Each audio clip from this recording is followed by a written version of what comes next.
Do you struggle with procrastination? Have you ever experienced having enough time to arrive on time, yet ended up being a few minutes late, leading to complaint from others and deep regret for yourself? Think back, are you someone with extremely high requirement for your environment when you try to get things done? For example, do you feel you must go to the library or a cafe to read? Or that you must go to the gym with a personal trainer to exercise? In order to get something done, your environment needs to meet certain conditions. If those environmental conditions are not met, you just simply delay until the final moment or just give up? Or is that your mindset? You know you should start early, but you constantly find excuses to stall or postpone until the very last second to finish in a frantic rush, or just simply give up entirely. If this sounds like you, congratulations, you are likely suffering from procrastination. But you are not alone. There are billion people on this planet exactly like you. Hello everyone, my name is H, who loves sharing positive content. Today, I would like to explore more about procrastination. Procrastination is not laziness, it is fear. Many people worry that their procrastination is a sign of laziness. We assume those who delay are just lazy. Lazy to think, lazy to act. However, from a psychological perspective, procrastination is not laziness. It is actually an avoidance mechanism triggered by fear. It is born from inner fear. In psychology, we call this the fight or flight response. In early human history, our ancestors lived in harsh environment with threat from the predator. Before danger struck, the instinct was to run, while modern humans face fewer wild beasts. But this biological response remains. When we feel danger in the form of stress or pressure, our instinct is to flee.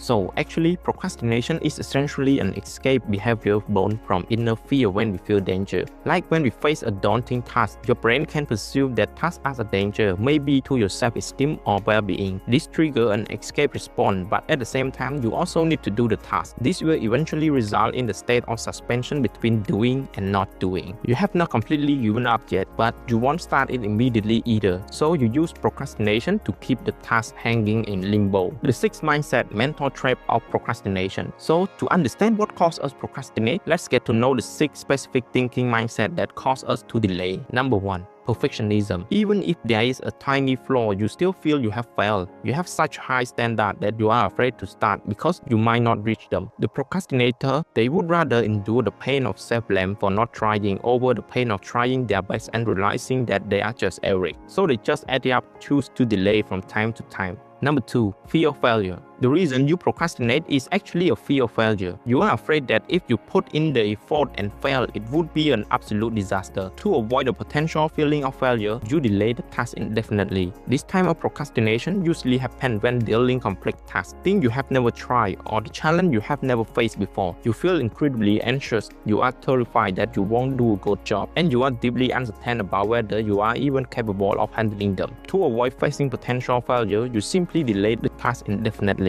Number 3. Devaluing reward. It is a situation that you have fallen into a mindset of devaluing reward. The very minor tasks like washing dishes or mopping the floor. You clearly know how to do them, yet you keep putting them off. Why? Because in your eye, these small tasks have no sense of value. So even if you do them perfectly, you don't feel any sense of achievement.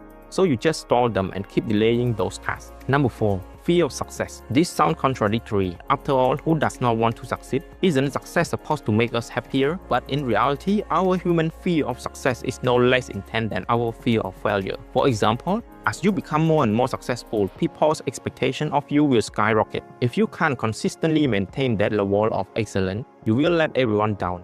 You are afraid you can't meet the other expectation. As the result, you choose procrastination as a way to avoid the burden of being excellent, to keep expectation low and safe. Number 5. The inspiration trap. Many chronic procrastinators often tell themselves, I don't feel like doing it right now. I'll wait until I'm in the right mood. But here's the problem. If you truly wait until you are in the mood, you might be waiting for the rest of your life. Are you really ever going to be in the mood to clean the house, to wash the dishes, to mop the floor? So this is the mindset that leads to procrastination. You believe that motivation must come before action. However, truly successful people know the truth. Action comes before motivation. Regardless of whether you are in the mood, you just have to start. You must first act like the person you want to be, then you will have the result. Number 6. Learn helplessness. This is the situation when you begin to feel that you can't change anything and that you are capable of nothing. When someone is stuck in a persistent state of learned helplessness, They often think, it doesn't matter whether I do it or not, the result will be the same. I don't do anything right, I'm just not good enough. Under this psychological mechanism, procrastination becomes inevitable. You start telling because you believe your effort won't change the outcome anyway. The solution, the power of imperfect. So how do we fix this? The key word is imperfection. To beat procrastination, you must master the word imperfection. I know many of you hate this word. You like perfection, you like detail, and you want to fully prepare before taking action. But those thoughts are just raising the barrier for your action. So do not reject this word. Imperfection means don't aim for a 100-point score right out of the gate. Done is better than perfect. Take all the key issue roughly. This prevents you from raising the barrier to entry and stop you from wasting time on preparation as an excuse to stall.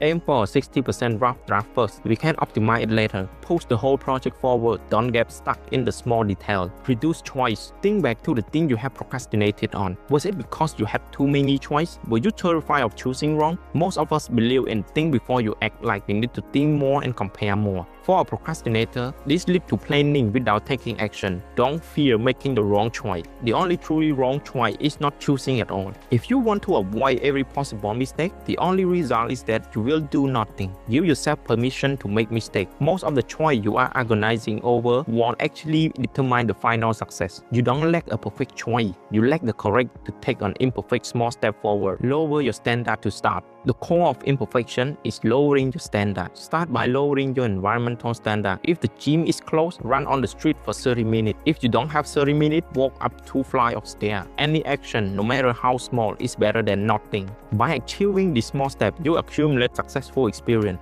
This builds self-efficiency. You will stop overthinking and start feeling confident. Final thought, awareness is the beginning of change. Procrastination is the most effortless thing to do in the world, but it crushes your spirit, drains your passion, destroys your confidence, and prolongs your pain. Stop procrastinating now. Thinking is where the problem is. Action is where the way out is.